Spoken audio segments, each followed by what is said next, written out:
জানুয়ারি মাসের কনকনে শীত, কিন্তু মধ্যপ্রাচ্যের মানচিত্রটা যদি এখন দেখেন মনে হবে সেখানে টকবক করে ফুটছে ফুটন্ত কড়ায়। তুমি কি জানো পৃথিবীর মোট জ্বালানি তেলের 1/5 যে সরু গলিটা দিয়ে যায় সেই দরজায় এখন তালা পড়ার দশা? তুমি কি হরমুজ প্রণালীর কথা বলছো? একদম। যেখানে এখন ঢেউয়ের চেয়ে বারুদের গন্ধ বেশি, আকাশ সীমা বন্ধ, লাইভ ফায়ারিং, মহড়া সব মিলিয়ে যেন এক বিশাল দাবা খেলা শুরু হয়েছে। ঠিক তাই।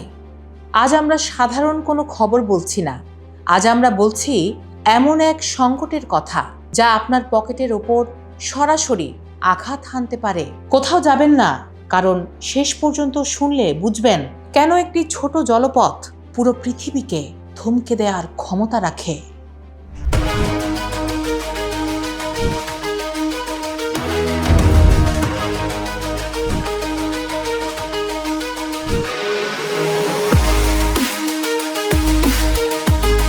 ইরান হঠাৎ করে এই 27 থেকে 29 জানুয়ারি কেন বেছে নিল? 25,000 ফুট পর্যন্ত আকাশ সীমা বন্ধ করে তারা যে নোটাম জারি করলো, এটা কি কেবলই মহড়া? আন্তর্জাতিক রাজনীতিতে কেবলই বলে কিছু নেই। একদিকে মার্কিন নৌবহর ইউএসএস আব্রাহাম লিঙ্কন এগোচ্ছে, ট্রাম্প সাহেব আইওয়ায় দাঁড়িয়ে বলছেন তিনি সুন্দর এক নৌবহর পাঠিয়েছেন।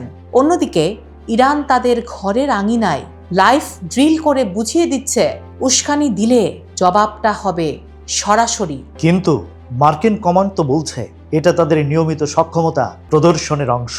এটাকে কি আমরা শুধুই উস্কানি বলবো, নাকি এটা ইরানকে চাপে রাখার একটা কৌশল মাত্র? কৌশল তো অবশ্যই। যখন শান্তি আলোচনা হওয়ার কথা তখন দুই পক্ষই পাল্টাপাল্টি শক্তির মহড়া দিচ্ছে। ইরান সাফ জানিয়ে দিয়েছে প্রতিবেশী দেশগুলো যদি তাদের জমি বা আকাশ ব্যবহার করতে দেয় হামলার জন্য, তবে তাদেরও শত্রু হিসেবে গণ্য করা হবে। এখানে দারুণ একটা চমকপ্রদ তথ্য দেই, সেটা হচ্ছে সৌদি আরব আর আমিরাত কিন্তু এবার বেশ চালাকি করেছে। তারা ইরানকে আশ্বস্ত করেছে যে তাদের মাটি ব্যবহার করে কোনো হামলা হবে না। অর্থাৎ আরব রাষ্ট্রগুলো এবার সরাসরি কোনো আগুনে ঘি ঢালতে চাইছে না। কিন্তু ইসরায়েলের প্রধানমন্ত্রী নেতানিয়াহুর হুঁশিয়ারিটা খেয়াল করেছ? তিনি বলছেন ট্রাম্পের সিদ্ধান্তের অপেক্ষায় তিনি থাকবেন না। ইরান হামলা করলে এমন জবাব দেবেন যা তারা আগে দেখেনি। তোমার কি মনে হয় এটা কি স্রেফ বাগাড়ম্বর? মধ্যপ্রাচ্যের রাজনীতিতে কেউ কাউকে 1 ইঞ্চি ছাড় দেয় না। তবে রিয়াদের দাম যখন 15 লাখে ঠেকেছে, তখন ইরানের ভেতরেও কিন্তু চাপ আছে। এই মহড়া আসলে যেমন বাইরের শত্রুর জন্য সতর্ক বার্তা, তেমনি দেশের মানুষের মনোবল ধরে রাখার একটা হাতিয়ারও বটে। একদম সঠিক পয়েন্ট। তবে দিন শেষে সাধারণ মানুষ ভাবছে তেলের দাম নিয়ে। হরমুজ যদি 1 ঘন্টার জন্য বন্ধ হয়, বিশ্ববাজারে জ্বালানির দামে আগুন লেগে যাবে। তাসের ঘরের মতো ভেঙে পড়তে পারে অনেক দেশের অর্থনীতি। আলোচনা তো অনেক হলো, তবে দর্শক শ্রোতাদের জন্য একটা প্রশ্ন রেখে যায়। ইতিহাস সাক্ষী দেয় অস্ত্রের ঝনঝনানি কখনো দীর্ঘস্থায়ী শান্তি আনে না।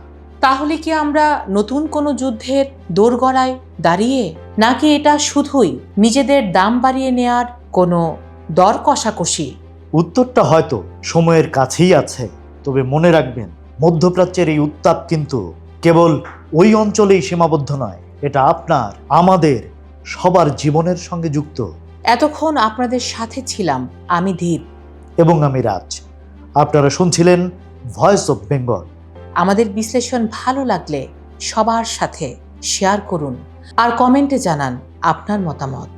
আর পরবর্তী আপডেট পেতে আমাদের সঙ্গেই থাকুন। লাইক, ফলো, সাবস্ক্রাইব করুন আর বেল বাটনটি প্রেস করে দিন যেন কোনো গুরুত্বপূর্ণ আলোচনা মিস না করেন।